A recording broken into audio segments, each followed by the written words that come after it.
Bradesco, as melhores histórias e um só banco. Olá, boa noite. Boa noite. Casos de feminicídio neste fim de ano se repetem. Desta vez, aconteceu em São Paulo. Uma mulher foi morta por um companheiro que já tinha usado uma faca para agredi-la. Na ocasião, ela quase perdeu a vida e, mesmo assim, perdoou o agressor.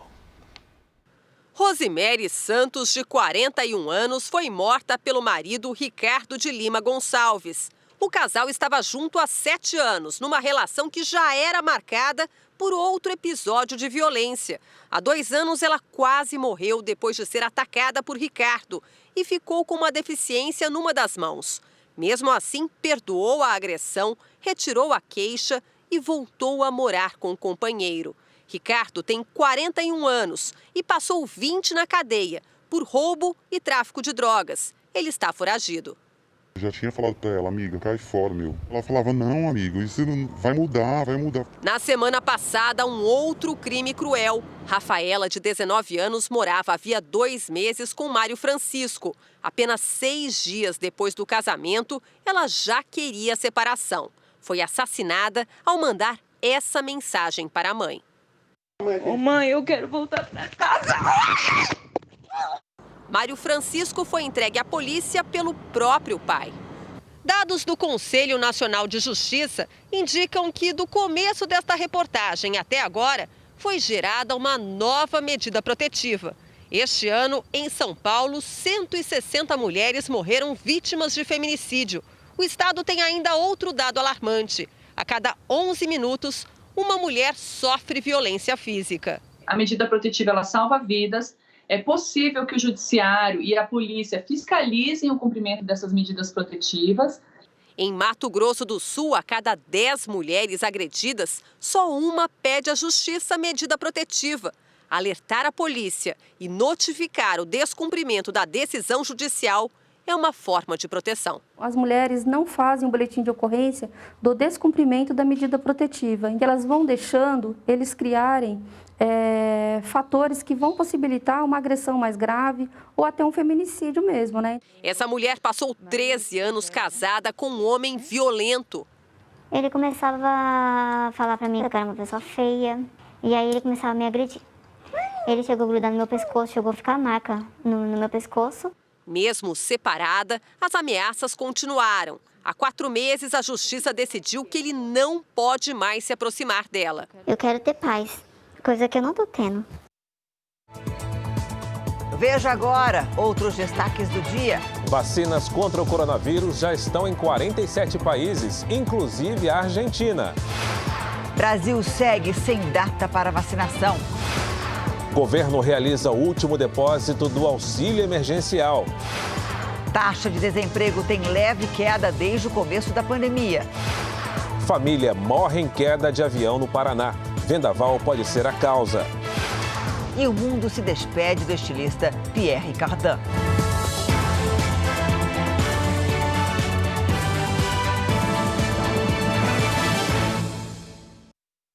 Oferecimento Bradesco. Em 2021, volte a brilhar.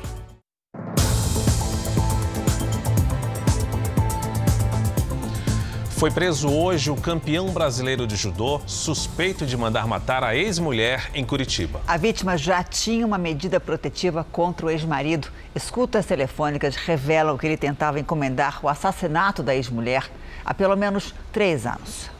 Antônio Henriques dos Santos, conhecido como Tonhão, foi preso logo após prestar depoimento essa tarde. Segundo a polícia, ele encomendou a morte da ex-mulher, Tatiane Lorenzetti, de 41 anos. Outros 2 suspeitos também foram presos. André Luiz Barbosa e Thales Serafim confessaram ter ajudado a executar o crime. Eles deram cobertura ao atirador, que acabou morto pela polícia ontem durante uma perseguição. Antes de ser preso, André ainda fingiu que era motorista de aplicativo e chegou a dar entrevista à imprensa, dizendo que tinha sido feito refém pelo criminoso, mas acabou desmascarado. Em depoimento, André e Thales confessaram que receberam R$25 mil do ex-marido da vítima para matá-la. Eles também explicaram que levaram a bolsa dela para despistar os investigadores, simulando um latrocínio. Tonhão é atleta e já foi campeão brasileiro de judô e de luta greco-romana. Segundo o Ministério Público, ele foi flagrado num grampo telefônico em uma operação de combate ao tráfico de drogas. Como falou com um dos investigados, também teve a conversa interceptada. Nesse trecho, o criminoso pede informações sobre a vítima, como onde ela mora e trabalha, e avisa que se algo der errado, ele iria ter que assumir o crime como um latrocínio. O ex-marido começa então a negociar a forma de pagamento. Em seguida, oferece R$5.000 como adiantamento. O criminoso diz que o valor é baixo. Ele também dá detalhes de onde a ex-mulher trabalhava. Conta ainda que já tentava há 3 anos contratar um matador de aluguel e já teria conversado com pelo menos 30 pessoas diferentes. Tatiane Lorenzetti foi enterrada no fim da tarde de hoje. Ela era gerente dessa agência bancária em Curitiba e tinha uma filha de 10 anos com Tonhão. 3 famílias vivem horas de angústia no Rio. Os filhos pequenos desapareceram em Belford Roxo quando brincavam juntos no fim de semana. A polícia de todo o Brasil está mobilizada em busca de informações sobre o paradeiro dos meninos. A fotografia dentro de um ônibus foi o último registro das crianças que as mães receberam. Uma esperança para as famílias que se desdobram nas buscas desde domingo. Não estou conseguindo comer direito, entendeu? Não estou conseguindo dormir direito. Hoje que eu dormi um pouco, mas levantei 5h30 da manhã pensando que ele vai bater na porta. Alexandre da Silva, de 10 anos, e Lucas da Silva, de 8, são primos. Eles estavam com um amigo, Fernando Soares, de 11 anos. Os 3 desapareceram enquanto brincavam perto de casa, em Belford Roxo, na Baixada Fluminense. Os investigadores buscam imagens de câmeras de segurança que possam ter registrado os passos das crianças. Conselhos tutelares e polícias de todo o país foram acionados para tentar encontrar os meninos. Até agora, mais de 50 denúncias anônimas foram feitas com informações sobre o paradeiro deles. Os parentes das crianças fizeram uma campanha nas redes sociais para pedir ajuda nas buscas. Muitas das informações que chegam são falsas, o que atrapalha as investigações. Desligam, falam que a gente está no lugar, a gente vai, a gente chega lá, não tem nada. Aí a gente pergunta o povo da rua, ninguém viu. Hoje, 576 crianças e adolescentes são procurados no Rio de Janeiro. A maioria fugiu de casa por conflitos com os pais. A Fundação para a Infância e Adolescência, que ajuda a encontrar desaparecidos, está prestando apoio às famílias. O recebimento dessa denúncia é tratado como um tipo de um alerta, né? Com as fotos e dados dessas crianças. Fotos, nome completo, idade, o número do registro de ocorrência policial, para mostrar que não estamos brincando, não é um fake news. Então, essa foto é disparada para o Brasil todo. O JR traz agora os números de hoje da pandemia. Segundo o Ministério da Saúde, o país tem 7.563.000 casos de Covid-19. São mais de 192 mil mortos. Foram 1.111 registros de mortes nas últimas 24 horas. Também entre ontem e hoje, 78 mil pessoas se recuperaram. No total, já são 6.647.000 pacientes curados e 723 mil seguem em acompanhamento. A mutação do coronavírus, já encontrada em vários países, chegou ao continente americano. Hoje, Estados Unidos e Chile confirmaram os primeiros casos, além do Paquistão e da Índia. A variação do coronavírus é altamente contagiosa e está se espalhando rapidamente. Em Israel, pelo menos 6 casos da nova variante foram registrados. Nos últimos 9 dias, 500 mil de israelenses foram vacinados contra o coronavírus. Isso significa que hoje, o número de israelenses vacinados já ultrapassou o de infectados desde o início da pandemia. Além da vacina, o governo retomou o confinamento nacional para conter a disseminação da doença. O país registrou mais de 5.500 novos casos diários, o mais alto desde outubro. O governo israelense planeja ver uma queda acentuada nas infecções em breve e anunciou que, se tudo correr como previsto, a pandemia deve estar controlada até março. Outros países da região também lutam para conter a disseminação do coronavírus. No Irã, o país mais atingido pela Covid-19 no Oriente Médio, as autoridades começaram hoje a fazer testes clínicos em humanos de uma vacina produzida no país. Aqui no Brasil, a vacinação ainda não tem data definida, mas o fim de um benefício essencial para milhões de brasileiros. Esse começou hoje. Nós estamos falando do auxílio emergencial. O último depósito foi feito nesta terça-feira. Os últimos saques serão no mês de janeiro. Sobraram quase 24 bilhões de reais em caixa que poderiam ter sido usados para ajudar famílias que estão com a corda no pescoço. 41 anos, desempregada, mãe de 2 filhas. Na pandemia, Kelly dependeu, acima de tudo, dos R$600 do auxílio emergencial do governo. Há poucos dias, ela recebeu a última parcela do benefício. Como é que vai fazer agora? Eu também faço essa mesma pergunta para mim todos os dias, não consigo dormir direito pensando. Como que vai ser agora sem o auxílio, sem emprego? É difícil. Na caixinha onde a Kelly guarda dinheiro, a nota de R$200 é o último recurso. Em compensação, conta atrasada para pagar é o que não falta. Olha só, tem de água, de luz, o aluguel. Mais do que dívidas, o fim do pagamento do auxílio emergencial significa para Kelly a dificuldade em colocar comida na geladeira, em trazer alimento para as filhas.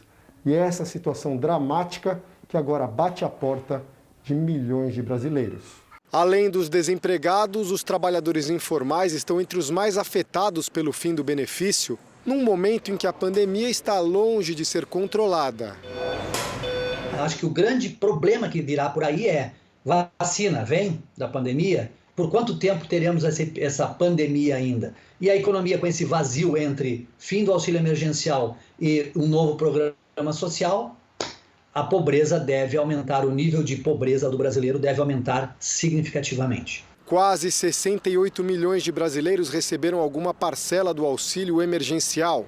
Apesar de 321 bilhões de reais terem sido aprovados para o benefício, o governo não desembolsou o valor total. Sobraram quase 24 bilhões de reais em caixa que não serão usados. Para especialistas, o fim dos pagamentos impede uma recuperação econômica mais rápida. Há estudos de que esses R$600 foi para consumo. Se estancar, não tiver mais esse recurso, nem para consumo vai. Se não vai para consumo, a economia não gira. Para Kelly, a mãe desempregada, resta apenas ter esperança. É que essa pandemia vai passar, tudo isso vai passar, vão gerar novos empregos, eu vou estar aí no mercado de trabalho para trabalhar aí. O Ministério da Economia confirmou que existem quase 24 bilhões de reais em caixa não usados no auxílio, mas não explicou por que esse valor não foi e nem será empregado. Morreu hoje na França Pierre Cardin, o estilista que revolucionou o mercado da moda. Nascido na Itália, mas criado na França, o estilista é considerado um visionário. Ele ajudou a popularizar a alta costura e a torná-la mais acessível ao público. Foi o criador do prêt-à-porter, as roupas prontas para vestir, desafiando assim os padrões de uma época onde o chique eram as vestimentas feitas sob medida. Aprendiz de Christian Dior, mais tarde ele próprio se tornaria o mestre de uma nova geração de estilistas franceses. Pierre Cardin viu seu nome ir além das passarelas. Sua marca estampou perfumes e cosméticos e era licenciada em mais de 100 países. A causa da morte não foi divulgada.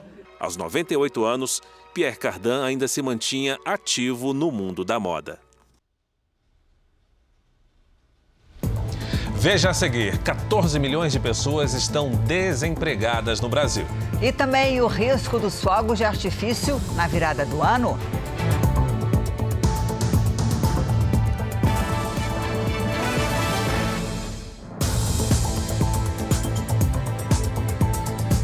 O desemprego teve a primeira queda no ano. Mesmo assim, mais de 14 milhões de pessoas ainda estão sem trabalho no Brasil. Essa informação foi divulgada hoje pelo IBGE. Já faz alguns meses que a Diene vive nessa rotina. Com vários currículos na mão, ela entra e sai de loja em loja procurando emprego. Meu nome é Diene.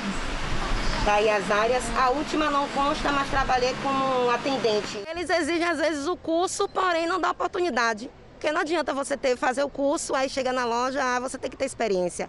Ediene foi desligada do último trabalho de carteira assinada há 2 meses. Exatamente quando o IBGE finalizava a pesquisa trimestral que mostra o desemprego no país. Só entre agosto e outubro, mais de 14 milhões de pessoas estavam sem trabalhar. Um aumento de 7,1% em relação ao trimestre anterior. Isso representa quase 1 milhão a mais de desempregados no Brasil. A taxa de desocupação ficou em 14,3%. Em relação ao trimestre finalizado em setembro, houve uma queda, a primeira do ano. 2 fatores, na minha visão, contribuíram para isso. Primeiro, que nem todas as empresas conseguiram retomar plenamente sua atividade produtiva, e isso impacta significativamente na retomada do emprego, e a quantidade de trabalhadores à procura de emprego, que é um outro fator também que interfere no resultado da pesquisa. Em Brasília, governadores se mobilizam para prorrogar o estado de calamidade pública por mais 6 meses. A medida garante mais verbas para o combate à pandemia. O estado de calamidade pública, aprovado pelo Congresso em março, termina na quinta-feira. A medida permitiu que os governos aumentassem o gasto público e descumprissem a meta fiscal. Estados e municípios puderam gastar mais na adoção de medidas de combate ao coronavírus, no reforço da estrutura hospitalar e no aumento do número de leitos. Na equipe econômica, ninguém defende a prorrogação do estado de calamidade. Os governadores pediram ao governo federal, no último dia 18, a ampliação da iniciativa por mais 6 meses, com possibilidade de cancelamento de acordo com a evolução da pandemia. E preparam agora uma ofensiva de última hora pela prorrogação.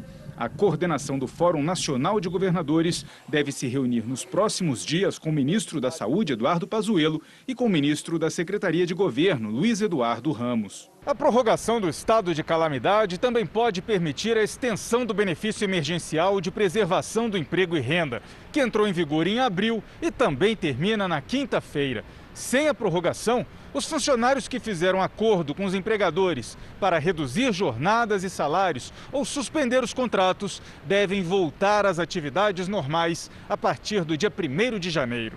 Os governadores estão sentindo que não tem caixa para enfrentar.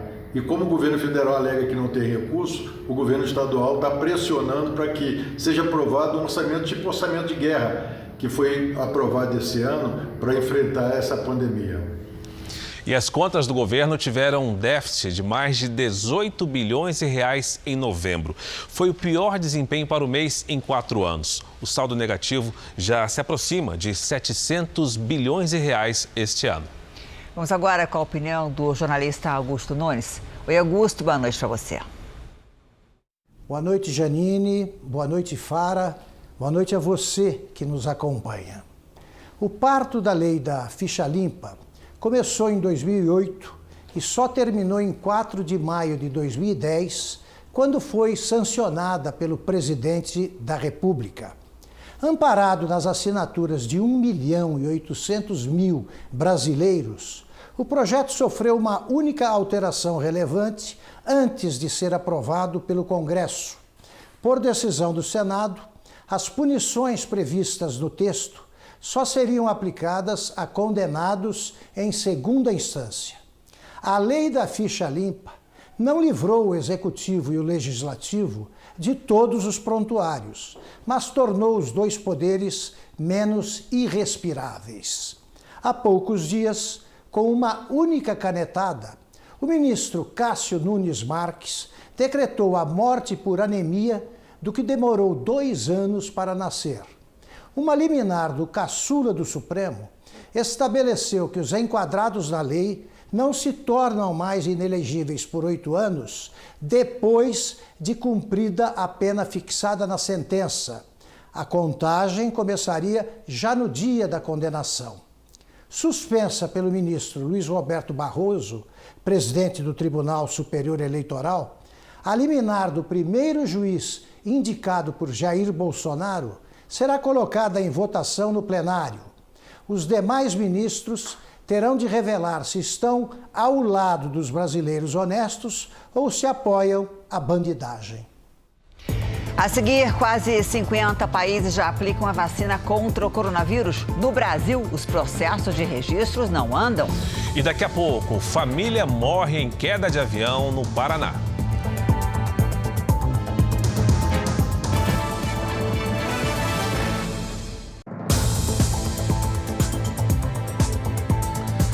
Nos Estados Unidos, mais de 40 milhões de pessoas estão em alerta. O país sofre com uma grande tempestade de inverno. O estado de Ohio já está debaixo de neve. E para esta família não resta muito a fazer, a não ser aproveitar. Especialmente com tudo o que está acontecendo, estamos apenas tentando tirar o melhor proveito disso, diz Amy. Na Califórnia, muita gente também anda se divertindo na neve, incomum no sul do estado, que desta vez foi atingido em cheio pela tempestade. Nesta região montanhosa, perto de Los Angeles, mais de 100 motoristas ficaram presos em uma estrada que precisou ser bloqueada por questões de segurança. Nos próximos dias, a tempestade deve cruzar o país e depois subir para o Canadá. Hoje, mais de 40 milhões de pessoas em dezenas de estados americanos devem sentir os impactos dessa primeira grande tempestade de inverno da temporada. E não para por aí. A previsão é de que uma segunda onda de frio vai chegar na sexta-feira, atingindo até mesmo a Flórida. As autoridades, inclusive, já emitiram alertas para a formação de tornados na costa do Golfo.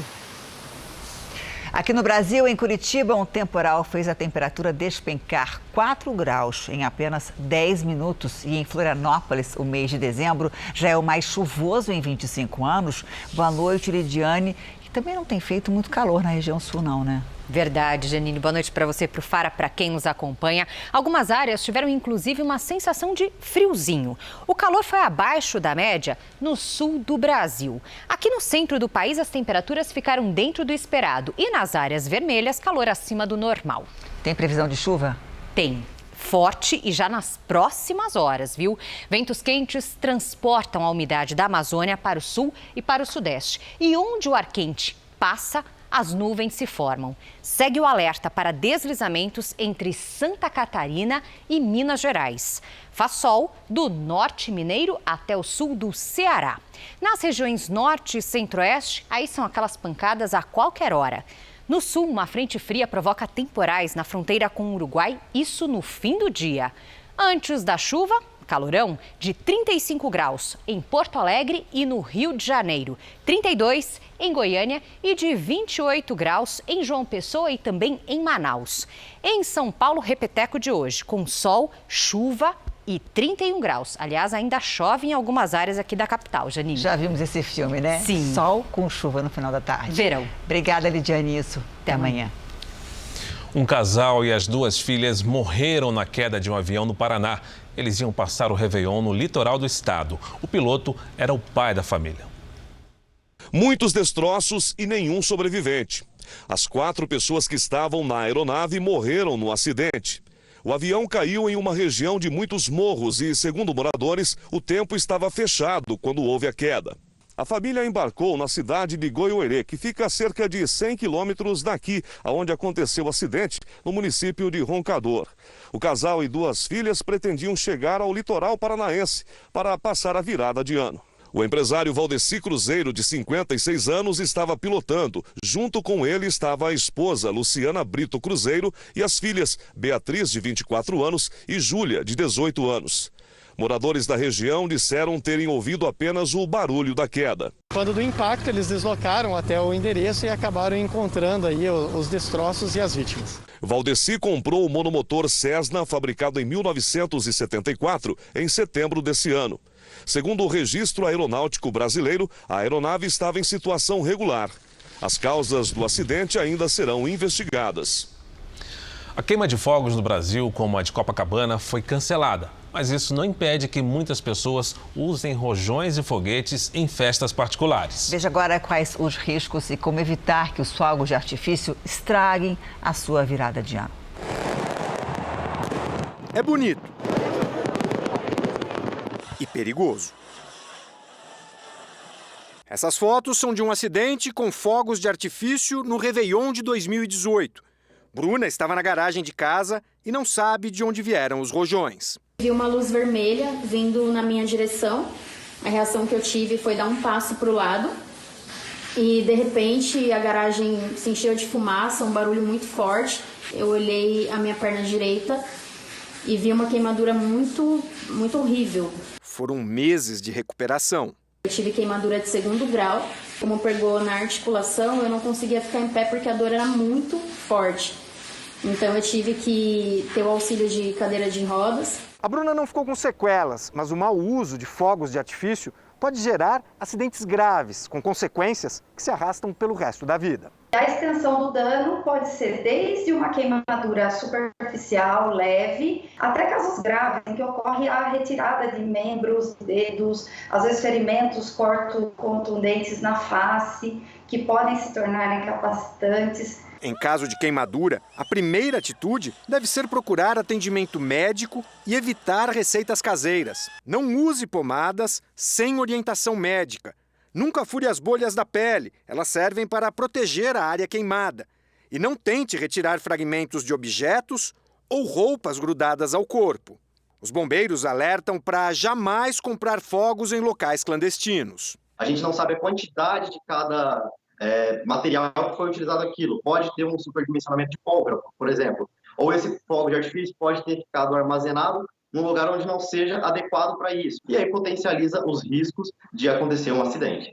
Manter as crianças longe, sempre seguir as instruções da embalagem.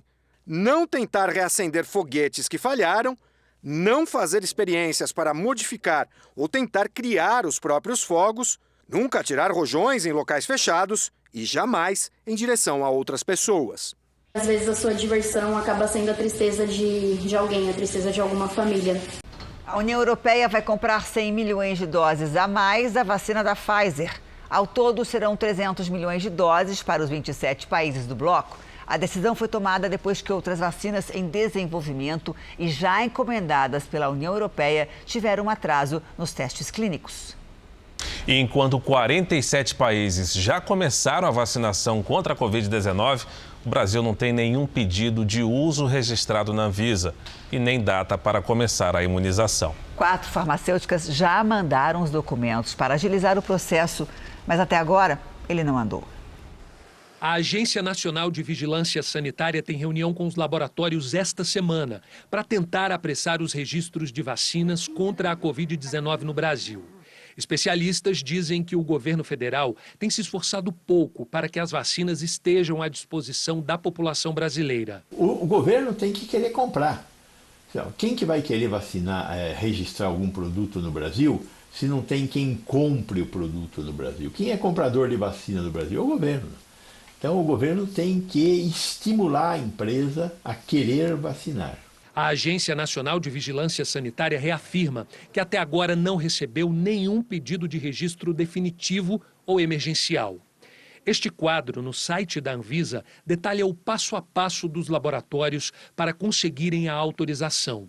A informação é de que muitos dados já foram repassados, mas os laboratórios Janssen e Sinovac ainda não apresentaram documentos da fase 3 de testes, a que mede a eficácia do produto.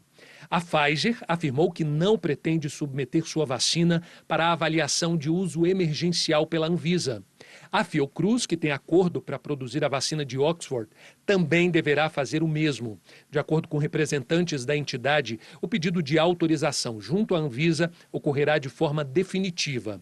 O Instituto Butantan, responsável pela Coronavac, disse que todas as etapas exigidas pelo órgão regulador têm sido cumpridas, sem exceção. A ideia da Anvisa nesta semana é tentar dar mais agilidade ao processo de registro do imunizante. Mas o problema é que as etapas burocráticas para a liberação, compra e distribuição da vacina têm preocupado muita gente. Enquanto por aqui, a vacina, que pode ajudar a salvar milhares de vidas, não sai, em boa parte do mundo, a realidade é completamente diferente. 47 países já começaram a vacinar a população contra a Covid-19. Ao todo, são quase 5 milhões de pessoas imunizadas. Na Argentina e na Irlanda, a vacinação começou hoje. Na América do Norte, Canadá, México e os Estados Unidos já começaram a imunizar a população, assim como a Costa Rica, na América Central, e Chile, na América do Sul. No Oriente Médio, a Arábia Saudita, Israel, Catar, Omã e os Emirados Árabes, as doses já começaram a ser aplicadas. Na China, cerca de 1 milhão de pessoas já foram vacinadas. Na Europa, além do Reino Unido, a União Europeia começou a imunizar a população esta semana. Apenas a Holanda adiou o início da aplicação da vacina para janeiro. A campanha na Rússia começou no dia 15 de dezembro. Líderes das nações mais importantes do mundo estão indo a público tomar a vacina contra a Covid-19. A ideia é estimular a população a fazer o mesmo. A vice-presidente eleita dos Estados Unidos, Kamala Harris, se vacinou hoje, assim como já havia feito o presidente eleito Joe Biden. O primeiro-ministro Benjamin Netanyahu foi quem deu o exemplo ao iniciar a campanha em Israel. Este epidemiologista da Universidade de Brasília explica que a situação do Brasil não é nada confortável. A nossa situação atual é consequência do fato que o Brasil apostou quase todas as suas fichas na vacina da AstraZeneca, em parceria com a Universidade de Oxford. Então, o que o Brasil pode e deve fazer no momento é negociar ativamente com todos os laboratórios responsáveis pela produção de vacinas ou liberadas ou em vias de aprovação pelas grandes agências internacionais, como o FDA americano e a EMA europeia, que são provavelmente as primeiras vacinas que devem ser liberadas pela Anvisa no Brasil.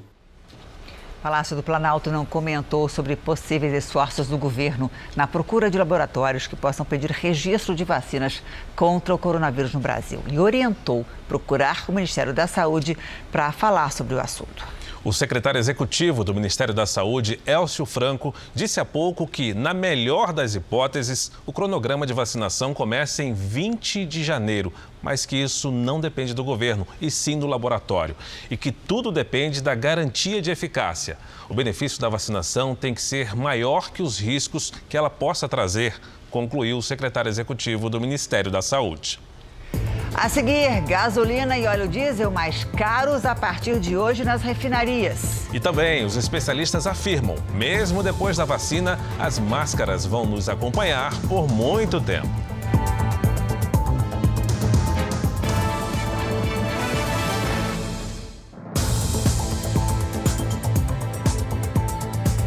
Depois de ter a operação proibida por quase 2 anos, o Boeing 737 MAX fez o primeiro voo comercial nos Estados Unidos. O avião foi de Miami a Nova York com 100 passageiros. Os voos haviam sido proibidos em vários países depois de 2 acidentes que mataram 350 pessoas. No Brasil, o modelo já está em operação há 3 semanas.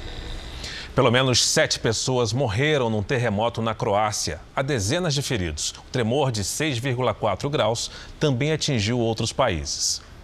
O tremor danificou e destruiu diversos imóveis. Como medida de segurança, pessoas deixaram casas e prédios. O epicentro foi na cidade de Petrinja, 50 quilômetros ao sul da capital, Zagreb. Tropas do exército foram enviadas para ajudar nas buscas por sobreviventes. Diversas pessoas foram resgatadas dos escombros. Durante uma coletiva em uma das cidades atingidas, um novo tremor foi registrado. Na Eslovênia, o terremoto chegou a sacudir o parlamento, assustando quem estava na sessão. Aqui no Brasil, o Ministério da Justiça pretende editar uma portaria para regulamentar a publicidade infantil em plataformas e redes sociais, como YouTube e Facebook. Este é um mundo que oferece a elas um bombardeio de diversão, jogos e até informação. Mas existe um outro tipo de bombardeio, o da publicidade, que muitas vezes passa despercebida, mas não deixa de ter efeitos que podem ser nocivos. Para estabelecer regras e limites nesse ambiente virtual, a Secretaria Nacional do Consumidor, ligada ao Ministério da Justiça, prepara uma regulamentação que deverá ser publicada mês que vem. A Secretaria pretende se espelhar em regras internacionais. O levantamento sobre modelos de outros países é realizado por meio de pesquisas junto à Organização das Nações Unidas e poderá adotar mecanismos já em debate na União Europeia. Gigantes da internet, como o YouTube e o Facebook, também poderão ser obrigados a se adequar ao novo método. O Ministério da Justiça já tem como base o Guia do Conselho Nacional de Autorregulamentação Publicitária, o CONAR, que traz regras para influenciadores digitais. O documento determina que fique claro para as crianças que o conteúdo exibido se trata de publicidade. Para a secretária nacional do consumidor, Juliana Domingues, as diretrizes ainda não estão no ponto desejado. Nós teremos então que criar novos mecanismos, como uma portaria adicional, outros mecanismos legítimos para fazer esse controle, para evitar que qualquer risco seja gerado dentro desses ambientes para a saúde, a segurança, a integridade dessas crianças e adolescentes que não têm discernimento. E os pais têm um papel importante nessa hora: monitorar. Você soltar uma criança na internet é a mesma coisa de você soltar ela num parquinho, numa festa, né, numa praia, sem ter ali determinado controle. E os pais, eles têm que ser agentes ali ativos, importantíssimos, para também fazerem parte desse processo, porque eles que são os responsáveis também por aquilo que a criança está vendo. O Democratas, partido do atual presidente da Câmara, Rodrigo Maia, rachou ao meio na disputa pela presidência da Casa. Yuri Ascar tem ao vivo as informações direto de Brasília. Oi, Yuri, boa noite para você. Boa noite, Janine. Boa noite a todos. Integrantes dessa dissidência do DEM acreditam ter metade dos votos do partido para apoiar Arthur Lira, do PP, que é o candidato também do Palácio do Planalto. Esses votos já seriam suficientes, segundo as contas desses parlamentares, para derrotar o candidato de Rodrigo Maia, Baleia Rossi, do MDB.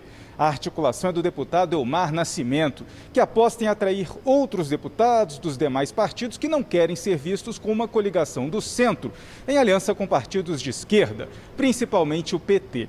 E de acordo com os cálculos do grupo, já seriam ao todo 304 votos para Arthur Lira, o que garantiria a vitória dele contra uma possível chapa única, defendida pelo grupo de Rodrigo Maia.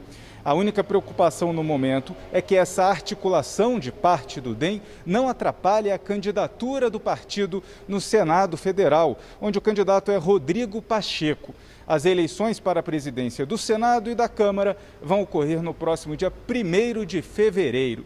De Brasília, Yuri Ascar. Obrigada, Yuri. O ano chega ao fim com medidas que mexem com o seu bolso, com o nosso bolso. A Petrobras aumentou o valor da gasolina e do óleo diesel nas refinarias. Há poucos dias da virada do ano, o que já virou mesmo foi o preço da gasolina na bomba de combustível. A Petrobras reajustou em 5% o valor da gasolina nas refinarias e elevou também em 4% o preço do diesel. Neste ano em que quase tudo fugiu à regra com a chegada da pandemia de coronavírus, a Petrobras reajustou os preços da gasolina 41 vezes ao longo desse 2020. É que o sobe e desce dos preços depende do valor do barril de petróleo no mercado internacional e a cotação do dólar. E como nós importamos muito, qualquer oscilação que há no dólar, qualquer oscilação que há nos preços do barril, automaticamente reflete no mercado interno. Campo Grande está entre as capitais com a gasolina mais cara do país, segundo a Agência Nacional do Petróleo, média de R$ 4,60 o litro. Com o reajuste, deve chegar a R$ 4,70. Quem depende do carro para sair de casa não tem outro jeito. Vai ter que pagar mais caro no preço do combustível. Só que em alguns postos que ainda tem reserva de combustível, o preço não chegou nas bombas. E essa é a hora de aproveitar. Amigo, pode encher o tanque, por favor. Jefferson aproveitou a oportunidade para completar o tanque do carro. Aproveitei, vim abastecer aqui nesse posto que ainda não fez o reajuste, né? Porque o valor está um pouco salgado já, né? Estamos entrando num período de férias, muita gente viajando, saindo da cidade, então cai as vendas. Então, existem essas promoções, pode ser que esses aumentos não ocorram imediatamente, pode ser que ocorra só a partir do dia 1º, vamos aguardar. Não haverá cobrança do DPVAT no ano que vem. A informação é do Conselho Nacional de Seguros Privados. O DPVAT é um seguro obrigatório para vítimas de acidentes. Ele continuará em vigor. O motivo da ausência de cobrança é que existem recursos suficientes. Um acessório que marcou o ano. O uso da máscara, que nos protege contra o coronavírus, não ficará restrito a 2020. Ainda tem gente que resiste? Não quer usar a máscara? Tem, mas a maioria dos brasileiros entende a importância da proteção. É importante por conta do vírus, né? O Mário sempre sai de casa muito bem preparado. As máscaras precisam ser higienizadas e trocadas, né, de tempo em tempo. Então eu tenho um compartimento aqui na mochila reservado só para as máscaras. Incomoda às vezes? É claro, mas sem ela pode ser muito pior. Conheci um amigo, assim, meu, um colega que teve, né, o vírus, ficou muito tempo na UTI e não foi fácil. Ficar livre da máscara, voltar ao normal, voltar a ver o rosto das pessoas, é o que todo mundo quer. Depende da imunização contra o coronavírus e não vai ser rápido. Os especialistas avisam, essa orientação vai continuar, mesmo depois que começar a vacinação. Não sei se vai ter vacina disponível no quantitativo para vacinar dentro do plano, que é de 16 meses. A gente espera estar vacinando o Brasil inteiro em 1 ano e 4 meses. Então eu imagino aí, pelo menos até o segundo semestre de 2021, a gente ainda tem que usar as máscaras para que possamos ter o máximo de proteção para as pessoas. A aplicação deve demorar a chegar à maior parte da população. O plano de vacinação do governo inicia por fases com grupos de risco. É um percentual muito pequeno da população que vai ser vacinada nesse primeiro momento, né? Mas isso não representa ainda uma possibilidade de redução da circulação do vírus na comunidade. E para que a gente possa realmente combater a transmissão, é preciso que tenha um percentual muito elevado de vacinados para que isso aconteça. E até para quem receber a vacina, a recomendação será de manter o uso da máscara. Então, até que a gente consiga pelo menos uns 60% da população realmente imunizada, e isso sim a imunidade de rebanho, né? A gente precisa de manter as máscaras justamente para se proteger e principalmente proteger o próximo. Lembrando que o lugar dela não é no queixo, no pescoço ou na mão. A máscara deve estar cobrindo totalmente o nariz e a boca, deve estar, toda essa região está coberta, ela deve ser ajustada nessa região do nariz para que não tenha risco de expelir gotículas, né? Cuidado com a própria saúde e com a dos outros. Eu acho que usar máscara é uma proteção para a gente, mas principalmente o respeito ao outro, né? Nós, no momento de pandemia, temos que nos preocupar com o risco da gente estar transmitindo um vírus para qualquer pessoa, claro. Jornal da Record termina aqui. E à 00:30 tem mais Jornal da Record. Fica agora com a novela Amor Sem Igual. Boa noite para você e a gente se vê amanhã. Excelente noite e até amanhã.